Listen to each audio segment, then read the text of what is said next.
Hello, everybody, and welcome. My name is Sister Estelle, and I'm joined here by our fish, Cora, the beta fish.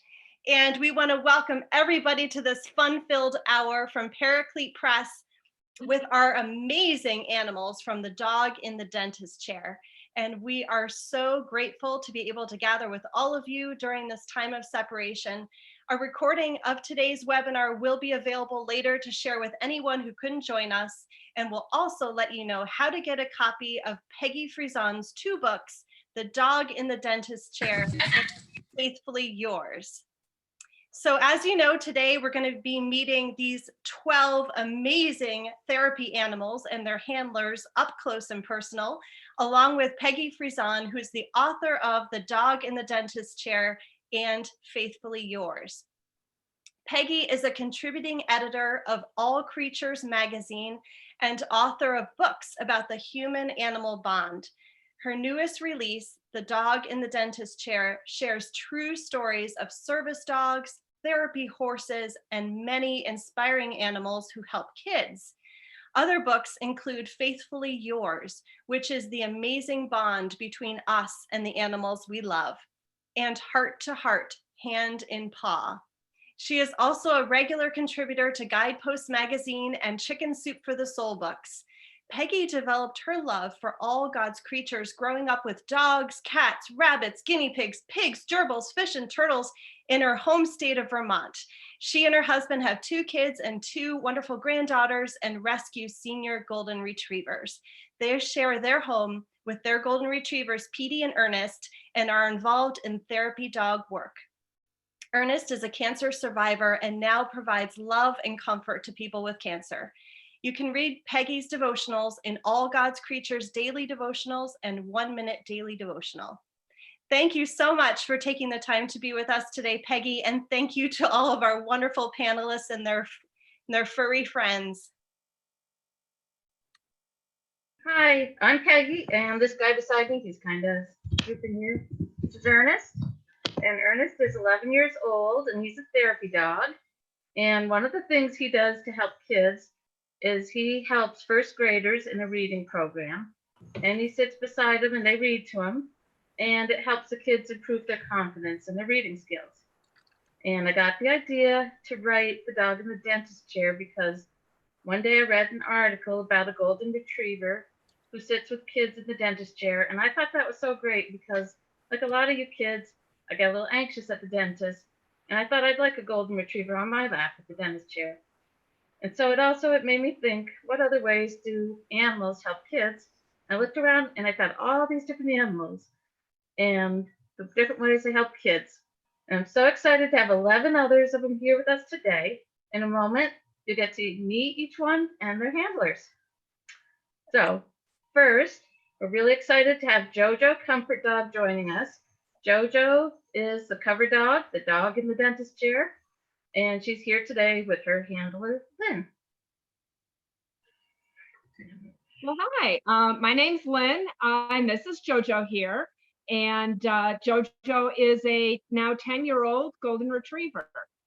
We work with an organization called Lutheran Church Charities, and the Comfort Dog Ministry. We now have over 100 dogs coast to coast that are helping everybody in all sorts of different situations.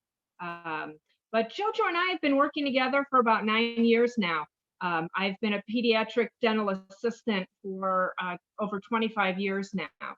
And I see children in a lot of stressful situations when they come into the dentist. And so I work with the kids at the dentist, and then I've been working with JoJo. And I said, what a wonderful way then to marry the two things that I love to do most. And so we sat down, we had a meeting, and we decided to have JoJo come to the office, and now she's a regular part of our office. She comes in 1 day a week, 1 day a month. You have to appoint ahead of time to have her with you, and she will just jump right up on the chair if that's what the kid wants, settle down on their lap, and all during her dental appointment, you can pet her or look at her or just love on her, whether you're getting your teeth cleaned or you're having a cavity filled or having a tooth extracted. So JoJo's there for all sorts of situations in the dental chair.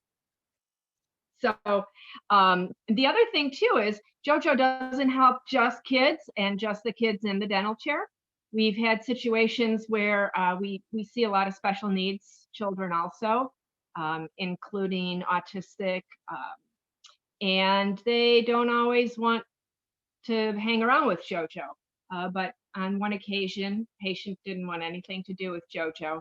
JoJo walked right over to the mom, who was sitting in the corner, of course, very stressed out about her child's dental appointment. JoJo came over, rested her chin on the mom's lap, and the mom just petted her the whole time.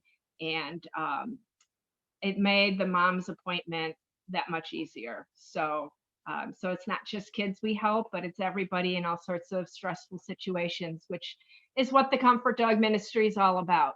So we deploy to a lot of stressful situations, a lot of national tragedies. JoJo was one of 10 dogs who was 10 comfort dogs who was deployed to Sandy Hook Elementary School after the school shooting. And she has gone back several times since, because we've made a lot of connections, and a lot of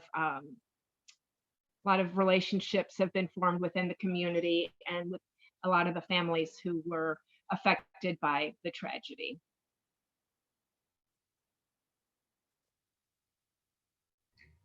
Thank you, JoJo and Lynn. It was wonderful. And next, we have Magic from Gentle Carousel Miniature Therapy Horses and Mr. George.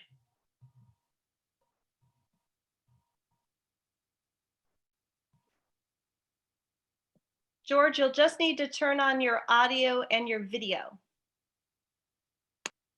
Okay. Thank you. There you go. We can see you. Okay, great. You can see me now? We can see you now. Okay, great. I just came up. Well, this is Magic. She's part of the Gentle Carousel Miniature Therapy Horse team, and she's an American miniature horse. She's 12 years old. You can see that she's black with a white blaze and beautiful blue eyes.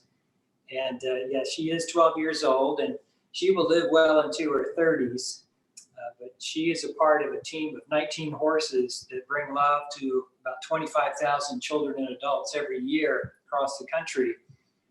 She goes inside hospitals, hospice programs. She visits with the elderly, veterans, first responders, and she is just really excited to do this kind of work. You know, it is difficult for a horse to go inside of any kind of building, but for Magic, she makes it look easy. She walks around various hospital equipment, goes inside elevators, and when a horse walks off an elevator and steps into a child's room, you can imagine there's a lot of smiles, a lot of magic happening. So Magic has also been to Sandy Hook. She visited some of the families there and provided some love and smiles and therapies to the families and also the first responders. She's been to Moore, Oklahoma, after the elementary schools there were devastated by the tornadoes. She was at the AME church shooting in Charleston, South Carolina, with a team of horses, and provided some comfort there. And also down in Orlando, after the Pulse nightclub shooting, she worked with the medical examiner's office and also some of the families that were devastated by that tragedy.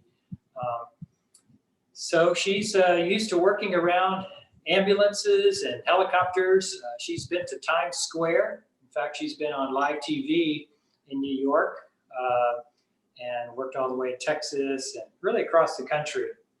So she's got a lot of friends that help her do this sort of work. She's been noted by Time magazine as one of history's 10 most courageous animals of all time. Also noted by AARP as one of history's most heroic animals. She is a Breyer portrait model horse, which is quite an honor. So she's an amazing little girl. She lives a life that's natural on the farm, just like any horse would, but she's learned to come inside different buildings. She does some practice in our home and then is able to travel and bring a lot of special comfort to kids and to the elderly that are dealing with traumatic events. So she's just a very special horse, and we're just delighted to share her with the world and offer comfort. Especially now, she's doing virtual visits throughout hospitals across the country, doing FaceTime visits, and she seems to be enjoying that along with her other friends. So Magic is a sweetheart. She and I have developed a very close relationship, and so she's probably the most well-known of all of our horses. So it was great sharing Magic with you today, and I hope you enjoy the rest of the program. Thank you, George. And Magic also has her own reading program, right? A literacy program, Reading is Magic. So That's she right. helps kids in lots of ways too. Okay, thank you. Next, I'd like you to meet Molly, the fire safety dog, along with firefighter Dana.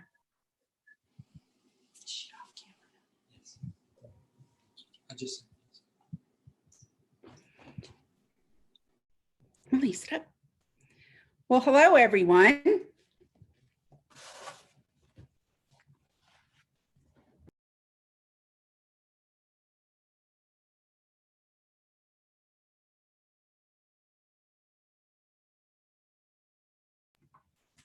Hi, Dana. We can hear you.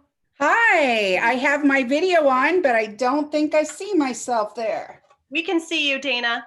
Oh, okay. And there's Hi, Molly. Hi, everybody. My name is Dana. I'm here along with my good friend, Molly, the fire safety dog. Molly is a Dalmatian, and she's been helping me teach fire safety since she was 9 weeks old.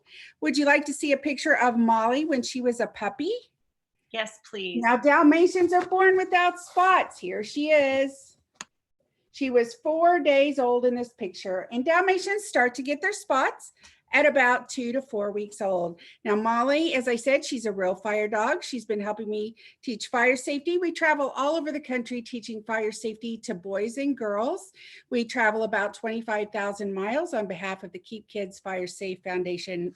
Molly is really excited to be a part of the book, Dog in the Dentist Chair. And this is Molly along with our good friend Tucker. And like I said, just super excited to be a part of the book. Molly Skypes with boys and girls from all over the world, don't you, Molly? She Skyped with boys and girls from 34 countries and from 48 states in the United States. And she is just very blessed to be able to do whatever she can to help keep kids safe. That's her main job.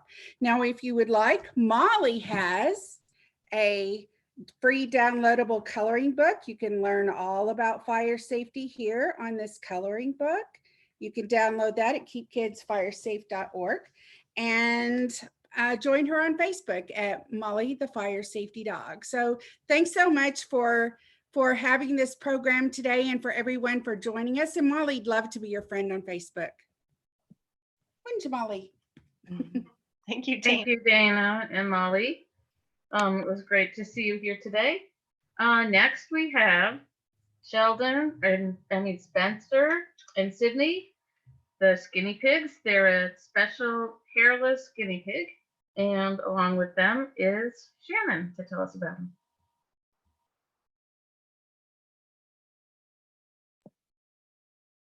Shannon, you'll just need to Hi unmute. there. I think we're on now. Turn on your So video. I have with me today. Am I on? There we go. Yep. There we go. Okay. So my name is Shannon, and I have with me today Spencer and Sydney, and they are both skinny pigs, so hairless guinea pigs. Unfortunately, Sheldon, who is in the book, passed away just after the book came out about a year ago. He was our original skinny pig and kind of got everything started. So I have his this is his replica that was made for him, and he's wearing his pet visitor bandana. So Sheldon is still here with us. And we sort of had a different beginning to things. We started out Sheldon was just a pet, and I was taking pictures with him and just doing different fun things.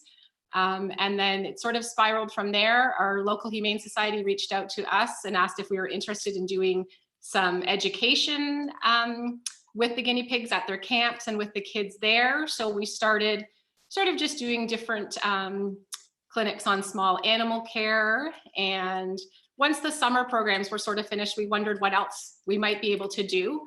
And I came up with the idea of maybe doing pet visiting with guinea pigs, which isn't very common, but I thought, let's give it a try. So we set up a little test to sort of see how they would do, how they handled being around people, being touched and everything, and they've done fabulous. We started out visiting with seniors, again, not sort of knowing how they would be received, being sort of an unusual animal, but it's worked out great because they're small, so they tend to sit, as you can see, they'll sort of sit still. So they can sit on the wheelchair tray tables. They can sit, I put a blanket down, they can sit with patients that are bedridden and have a visit that way. They're able to feed them. Hairless guinea pigs pretty much eat constantly. So that's their favorite part of the job, is that they keep getting to be fed. And then from there, we started looking at what else we can do to help children. So we started doing different programs in schools. They would do different fundraisers for the SPCA, such as Cupcake Day. And then whichever school had raised the most money, we would go and do a visit there, let them meet the guinea pigs, take pictures, whatever else they wanted to do. And then that sort of moved on to going to the high schools and universities in our area. And we provide stress relief during exam time, just sort of around the holidays, when a lot of, especially the college and university students who are away from home, they may have animals that they've had to leave back at home, or they're not able to get home with their families. So they enjoy kind of having a little drop-in time where they can come in and sort of say hi, and you sort of build friendships. And it's been nice to see some of the students over a few years. I've watched them from grade 9 up until graduating high school. And then I've seen other students their first year of university. And just last year, we had students that were able to visit most of the time. And just before they graduated, when we got Sydney and had him certified, able to go out and visit, they were able to have one final visit with, we called him Baby Sid, and got to see him before they set off into the world. So it's been really, really exciting just to sort of see what they can do and how much people love visiting with them. Thank you. And they didn't run out of food there. That's good. Yes, we're always well prepared. So the guinea pigs are some of the more unusual therapy animals, and we've got another one here who's less common. We've got Cloud, the therapy dove, here with Daleen. Hi. Hi. Are we on? No. Yes, we could see you, Daleen. That's great. Oh, okay. Take it away. Okay. Hello, I'm Daleen, and this is Cloud. We are members of the Animal Health Foundation, which is a community group in Southern California of pet.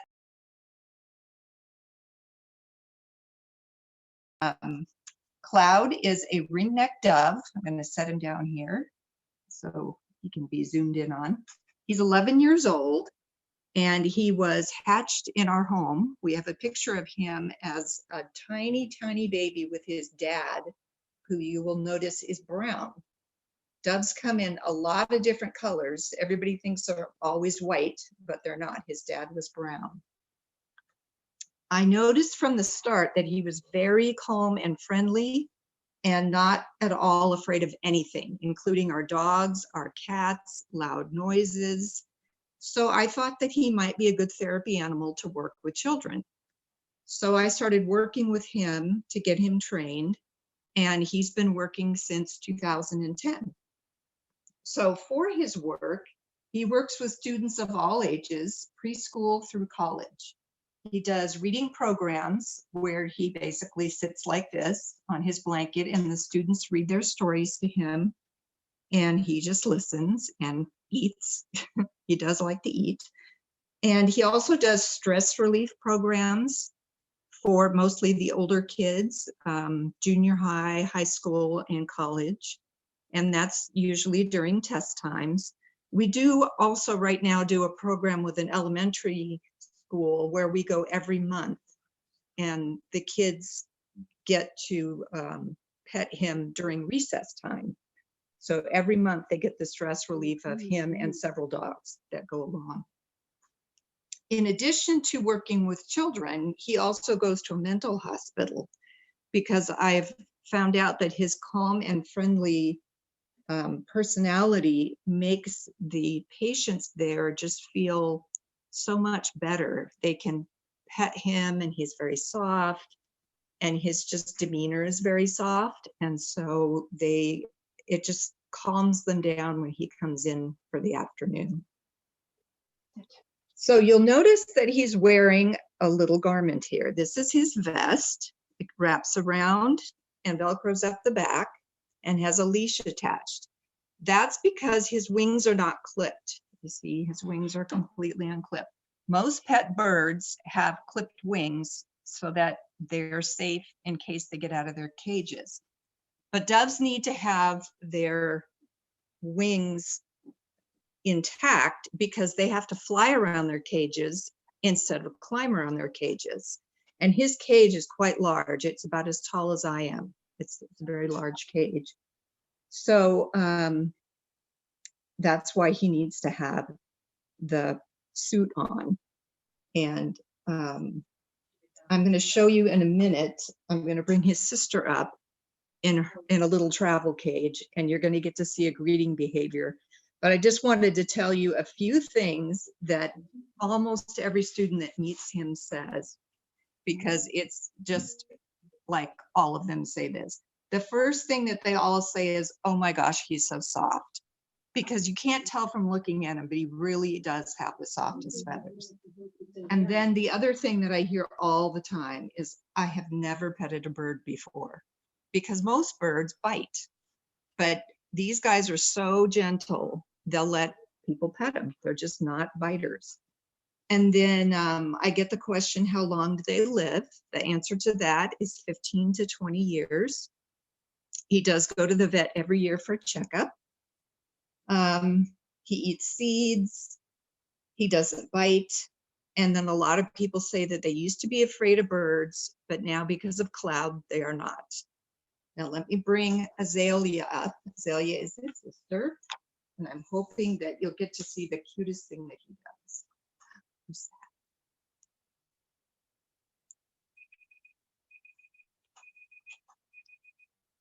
Who's this?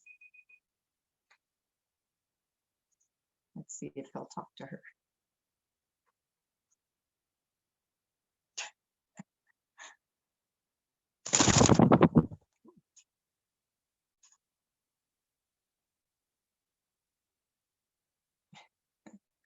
Well, guess not.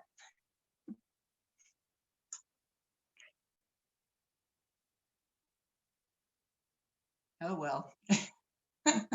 So sweet. Birds do what they want to do when they do it. All right, Peggy, I guess we'll go on to the next person. Well, Thanks, thanks guys. so much. It was so great to meet Cloud and Azalea there.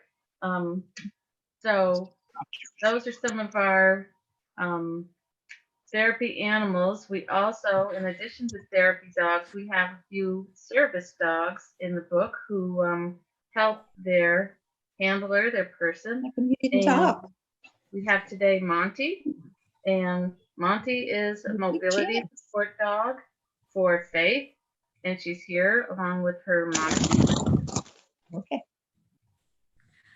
Hi, my name is Faith Shepherd, and I'm here with Monty, my service dog, and my mother. Today we'll be talking about Monty, who is 7 years old, and he was rescued from Montgomery, Alabama. That's also where he got his name from. Monty helped me in like a variety of different ways. He'll help me get up and downstairs. He provides support if I'm like getting up from sitting on the ground. He can help pick things up from the ground.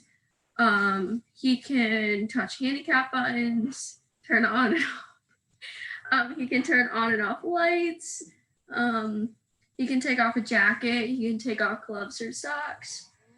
Monty wears a vest wherever he goes that has service dog on it, and it's red. It's bright red, so people can see that he's a service dog. It has a service dog emblem on it, saying that he is a service dog, and it has and when his vest is on, we like to be sure that no one pets him unless they ask. And he actually has a special command for if you would like to pet him. So yeah. Monty didn't like just learn. It took Monty a long time to be trained to be a service dog. I had to go through very extensive training with him. Both he and I did. We had to go through like over 20 hours of training to be able to work with him and for him to be my service dog. One of my favorite memories of Monty, of him in class with me, because he goes to school with me every single day and he helps me around the building. The kids absolutely love him there. I feel like they have a really hard time not petting him, but they're pretty good about it. One of my favorite memories is he's very vocal with of his emotions, and so we'll be in the middle of class and he'll like sigh as he like changes positions or something, and the teachers just have a fun laugh and the students think it's really funny. Yeah. Monty is also trained with hand commands, so Faith doesn't even have to use her voice, in the middle of class. If she needs him to pick something up or do something, she can just use hand commands to tell Monty what to do. Monty goes everywhere. He goes on the bus, on the train, on the everywhere we go, to the hospital, and he's loving not working right now and rolling on the ground. So yeah, Monty is definitely a part of the family and goes wherever Faith goes. It's awesome. Monty is awesome. And now, Faith, that you're home from school for a while, I guess Monty has a little bit of a vacation, huh? He needs to go back to work, yes. I know it. Well, he'll be like the rest of us, just sitting around and eating and relaxing for a little bit, I think. But anyway, thank you. Awesome to see you guys. And Monty looks really like he's pretty relaxed there. All right, thank you. Next, we have Franklin, who is one of the therapy rats of Healing Whiskers, and Abby. Hey there, I'm Abby Chestnut, and this is Franklin, the therapy rat. Oliver, who's in the book, unfortunately passed away. He's over the Rainbow Bridge. But we've had other rats, Vincent and now Franklin. Vincent's happily retired, but Franklin's taken everybody's place now. And just like a lot of the other people who've talked, we do like de-stressing in colleges and even the reading program where kids will sit down and read to one of the rats. And that kind of helps with, for them to increase their reading confidence. So a lot of the questions I get is like, yes, he is actually a rat. He is a domesticated rat, just like a domesticated pet, just like a cat or a dog, just, a rat. I didn't find him off the street or anything. I got him from a breeder here in Georgia. He doesn't eat cheese. He actually has like a rat kibble, and some of his favorite treats are like corn, or like food would be like corn or grapes, peaches. We actually have little yogurt drops, and he's really excited to get some that I give out during visits, and people give them to him and he eats some. People ask about like, do I like let him roam around at home? I actually have a really, really big cage. It's about as tall as me and about 5 feet, 5 foot 3 inches. And he lives with his brother, He has with 3 other rats, all of his brothers. And he's a year old. He just turned a year old. He had a big old birthday party. We made like muffins and everything, and he and his brothers got to eat them. And the unfortunate thing about rats, a lot of people ask about how old or how long is their lifespan. It's about 2 to 3 years, which is it's sad. It's really short. But in that time frame, they give a lot of love, and it's really great. They have really big personalities for how small they are. Each one of them is different. I haven't had a rat that's like, they all have really great personalities. Franklin's a big eater, as you could probably tell. He's very large. He likes to be held in, like, we call it a rat burrito. I'll probably have that near the end when we all like wrap up. I'll have him in a burrito. It's just him like wrapped up in a towel, and I actually put him in the towel and then pass him around to people at colleges, and they just love it. They're taking pictures. And then doing this therapy work, we get to educate people that, and especially kids, that rats aren't all that bad. They just get a bad rap. And these are pet rats, and they're great pets. They're insanely smart. You can see, like, what got me into rats in the first place was watching videos of rats doing tricks. Like, you can see like rat agility, just any kind of things that dogs can do. Not everything, but a lot of things that dogs can do, rats can do too.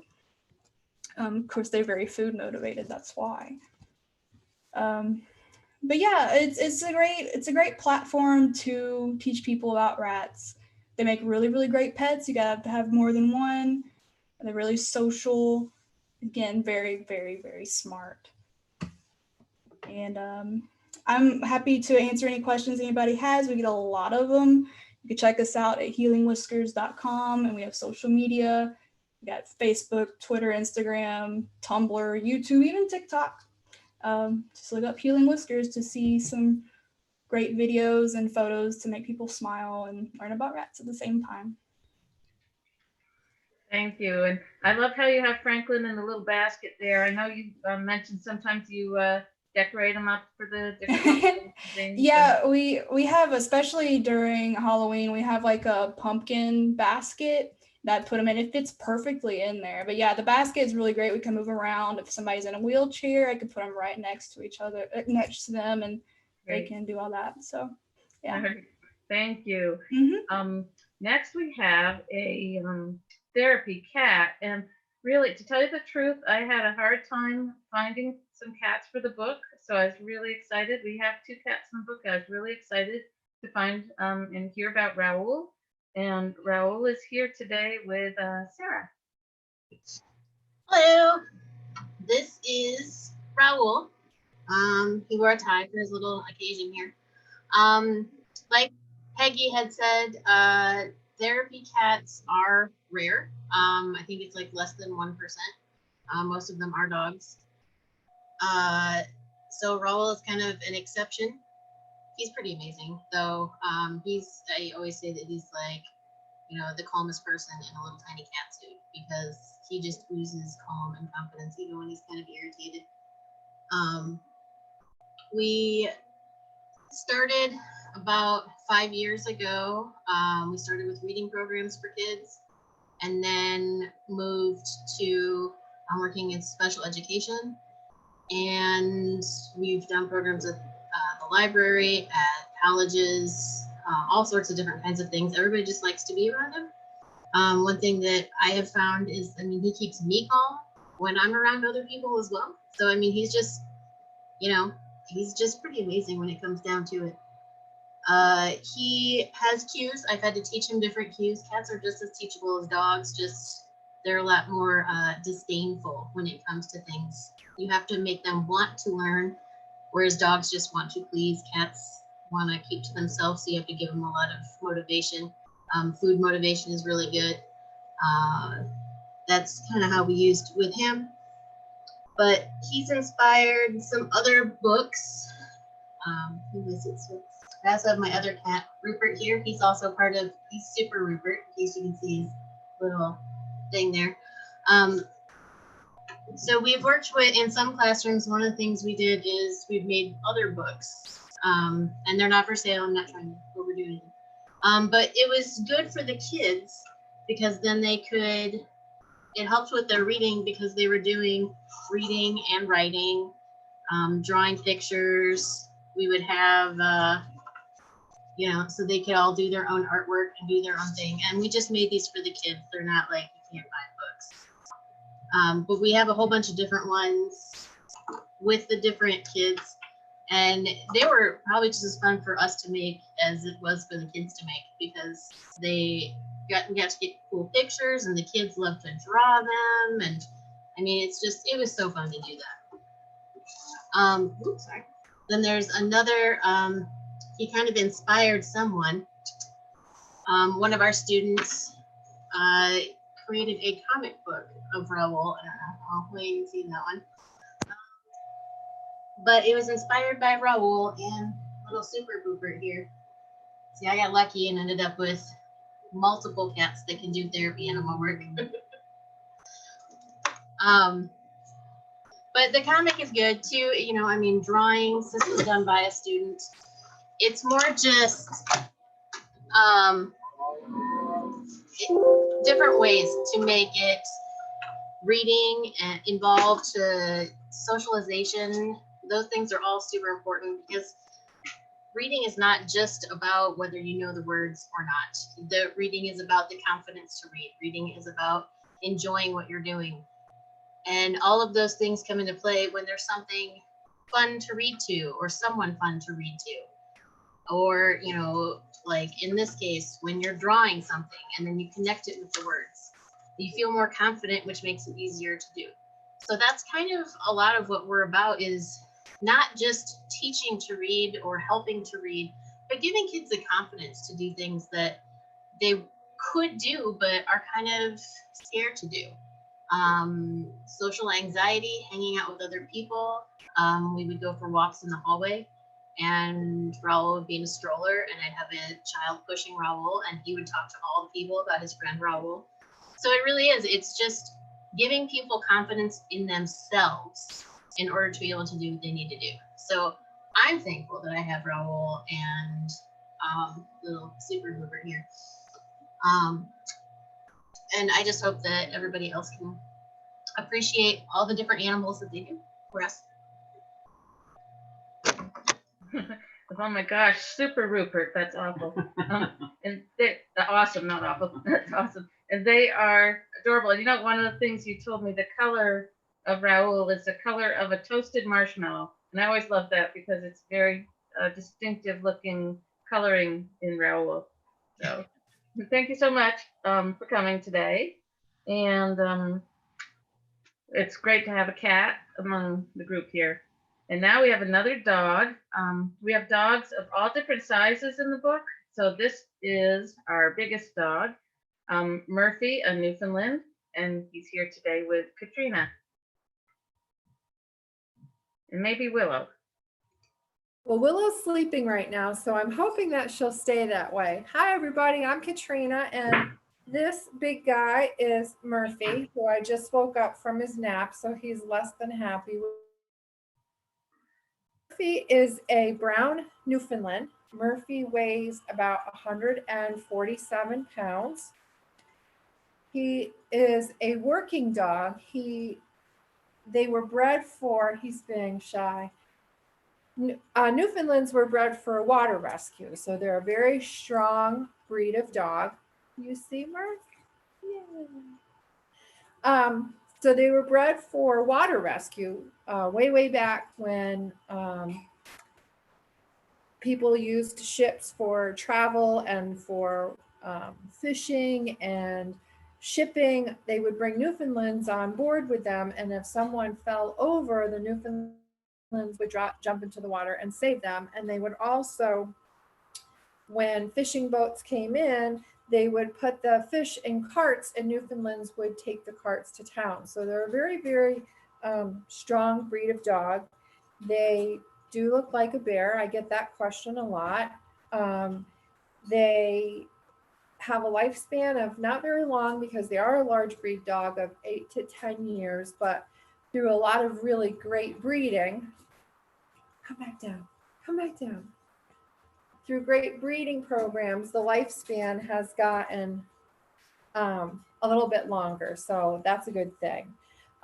Murphy is a certified therapy dog.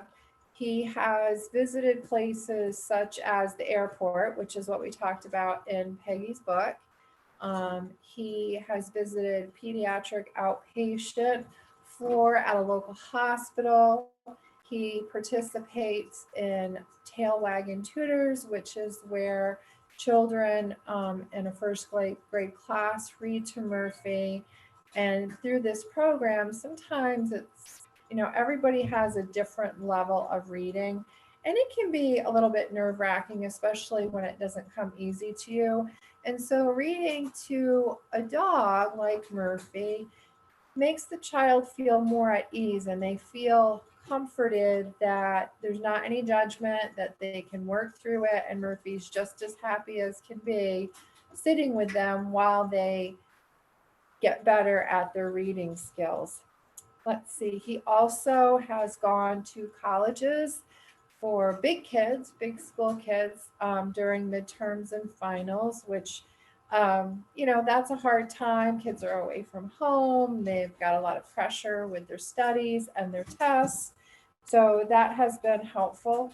And you have to come back down or they can't see you. Yeah, come on. Good boy. Also, what Murphy has done is not only is he been a good helper to people, but we've also used Murphy with a local animal shelter to help some dogs who haven't had a lot of experience playing with other dogs or interacting. So we've used Murphy's calm disposition to help some shelter dogs learn basic etiquette, proper play, proper behavior around other dogs to make them a better adoptable dog. So he's been really beneficial with doing that. Basically, Murphy's whole purpose is to bring, come back down, thank you, comfort and happiness and joy to the people that he meets. He's got a very lovely disposition. He's a very easygoing dog. And I think that's about it that I could say about Murph. All right, thank you. And Murphy, I think we could use Murphy to calm down our younger one, Pete, here sometime. But Murphy also is a friend to some of your little critters. Katrina is a wildlife rehabilitator and right now has little baby squirrels and whatnot. And Murphy's pretty gentle around them, right? He's very good. Yep, he is absolutely a gem. We've had everything that you can imagine, from ducks to squirrels to raccoons and skunks and all different kinds of critters. And Murphy's just fine around anything at all. Doesn't bother them, doesn't even blink an eye with what comes through the doors of our house. So he's a pretty easygoing guy. Well, thank you, Murphy and Katrina. And next we have another service dog. Therapy dogs and therapy animals help people go to other people. The service dogs are trained to work with one specific person. And today we have Parfait, who works with Joseph and his mom, Tracy. Joseph, your turn. Talk. Hello, Joseph. Thank you. We can see you, Tracy. It's your turn. My name is Joseph and this is Parfait. I have autism, seizures, and I got Parfait for Pause for Ability. I got Parfait for Pause for Ability. They trained her to help me. She goes everywhere with me, even Special Olympics games. She is my best friend. She has been with me for even my EEGs. Parfait also goes to my horseback lessons with me. Yeah. She's very good with the kids at Special Olympics. She loves them. She's like our own mascot, kind of. She was born on the Super Bowl. Her favorite football team is the Chiefs. She loves to go swimming in the lake. She loves playing fetch in the lake and in the front yard. She goes camping with us, and she helped me get through high school by just staying at home, and when I needed her for my homework to comfort me, she was there. And she's my second service dog. The first one was retired. That's it.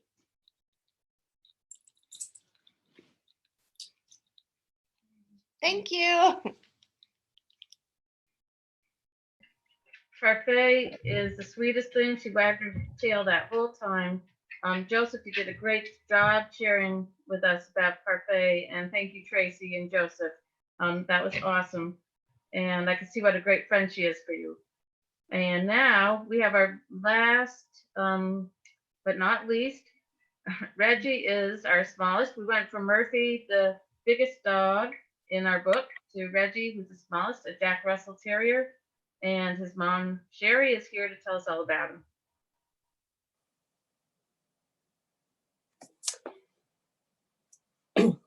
Hi, I'm very sorry, but Reggie is not with me because Reggie and I have been practicing social distancing for the past 12 weeks.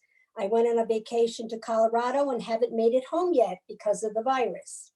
So right now he is working very hard to help my husband, who is been home alone all this time. But Reggie's main job has been to work in group homes. I'm a social worker, and I work in group homes where children have been placed in foster care and where they have been either abused or have very serious problems and need to live away from their parents. And Reggie will be 11 years old on the 4th of July and has been working in the group home since he was 8 weeks old. He has the most incredible ability to know when to be playful and get kids to laugh, and when to be calm and loving and help kids when they're crying. When we have young ladies that are young children who are sitting in our therapy rooms who aren't able to talk, he will often jump up and kiss them and sit on their laps and get them to stop crying so that they can talk with us.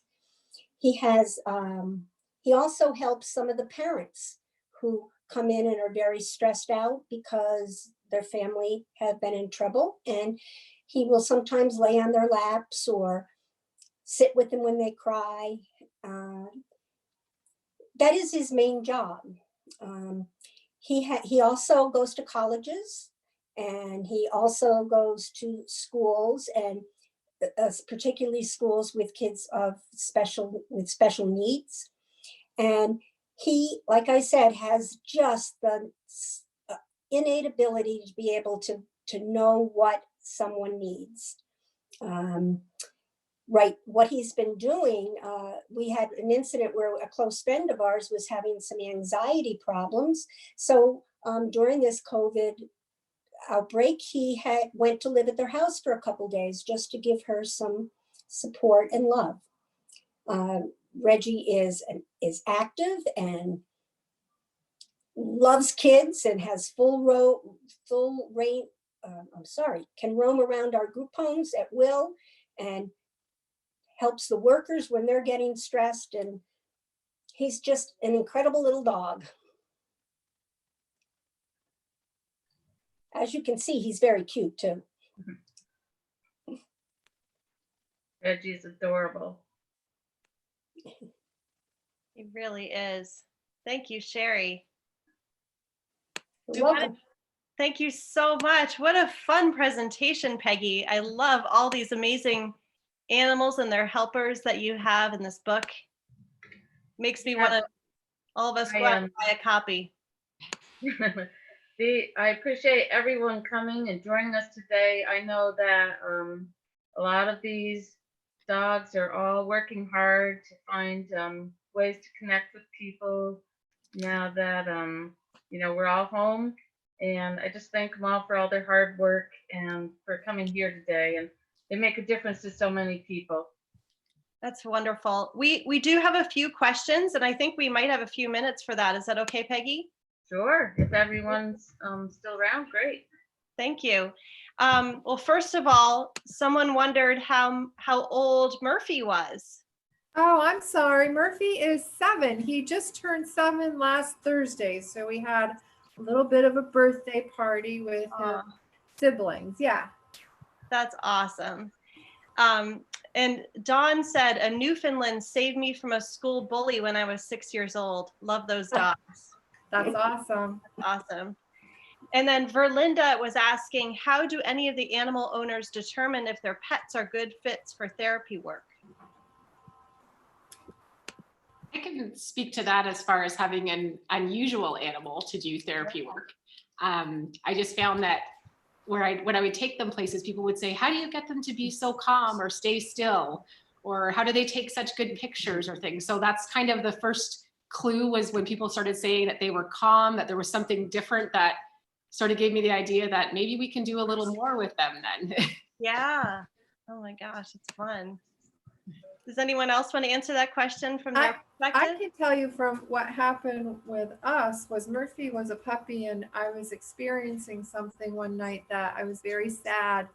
And Murphy came across the living room and pulled himself up into my lap as a little puppy and just laid there on my lap. He just knew I was sad, and I hadn't ever thought about doing therapy work. It wasn't something that was on my heart until that very evening when I looked at him and I was feeling like I couldn't fix the situation that I was feeling sorry over and feeling bad about. But it made me realize when Murphy was comforting me, what I could offer was Murphy for other people that were having a hard time.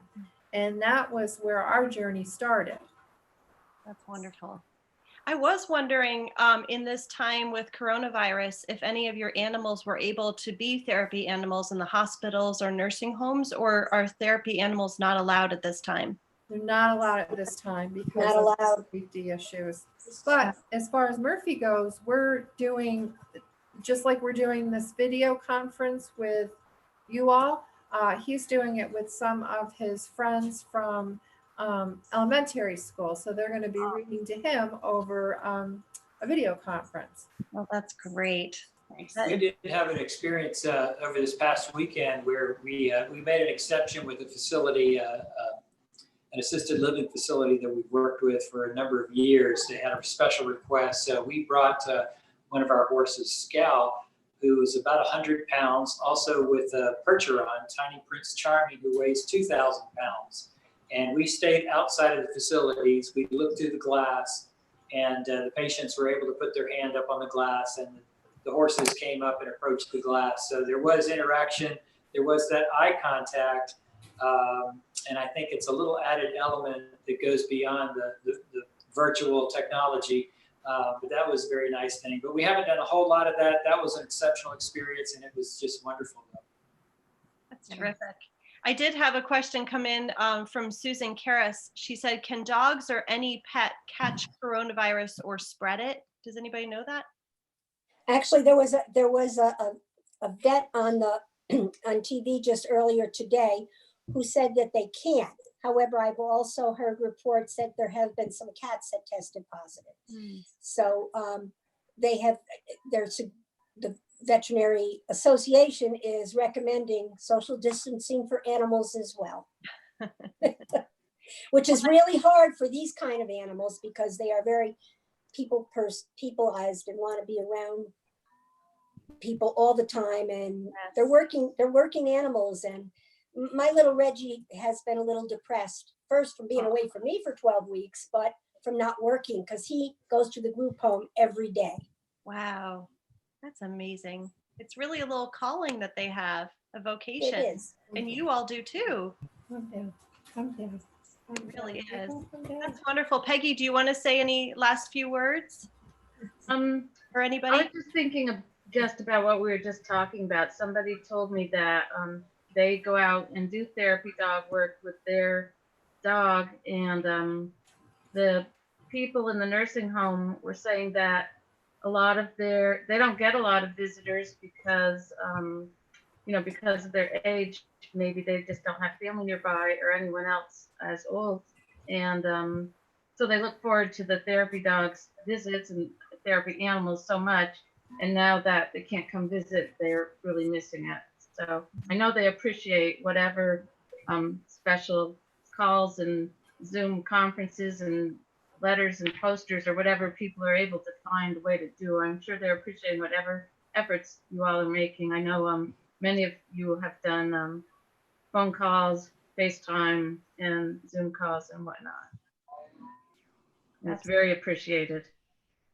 Yeah, JoJo's been was able to do a reading program via Zoom with one of her other handlers, so she was still able to help read a book. She's been doing a lot of, well, we have been doing a lot of letter writing, a lot of lonely people in nursing homes. I'm missing them too. I've you bring the dog around to help cheer them up, but then you develop relationships over the years. So I'm missing them too, as well as them missing her. So I'm sure you are. Do you get to take them and have them see people through the glass, or is it not quite the same for animals? It's not the same. We've had some other handlers, George and Arlene have gone, and Becky, to hold up signs, but it's not the same. You don't have that physical contact. That there is something about petting a dog that scientifically is proven. It lowers your blood pressure, it raises endorphins, and you don't get that through the glass. Yes. Oh, thank But you. you can still see the smile. So. Yes, they're all so happy. They love all of you, and I'm sure they love all of us as well. But it's wonderful to see all these smiling faces here. Peggy, anything else you want to add before we close? No, I just really want to thank everyone for coming. I love this view right now, this gallery view of all the animals, and I guess some of them are taking a nap right now, but I just appreciate it so much, and I love seeing you all together, and thank you so much everyone for helping, and stay safe. Thank you for having Be us. safe, everyone. Bye. Bye. Bye. And thank you to all of to Peggy and to all of our wonderful panelists and everyone who joined us. Peggy's books are available from your local booksellers and of course from paracletepress.com. Dog in the Dentist Chair and Faithfully Yours can be purchased on our website, paracletepress.com, at 10% off today. And free shipping is available this month on orders over $45. Please consider gifting this book to friends and family, and also especially to children. Your generosity will help support Peggy and Paraclete Press in our ongoing work in providing free webinars such as this at this time. We really hope you enjoyed this time as much as we did. Our prayers are with all of you for health and safety, and we hope you will join us for more of these times together with our authors. Our calendar of Zoom events is available on our website, paracletepress.com. Thanks so much, everybody. God bless you.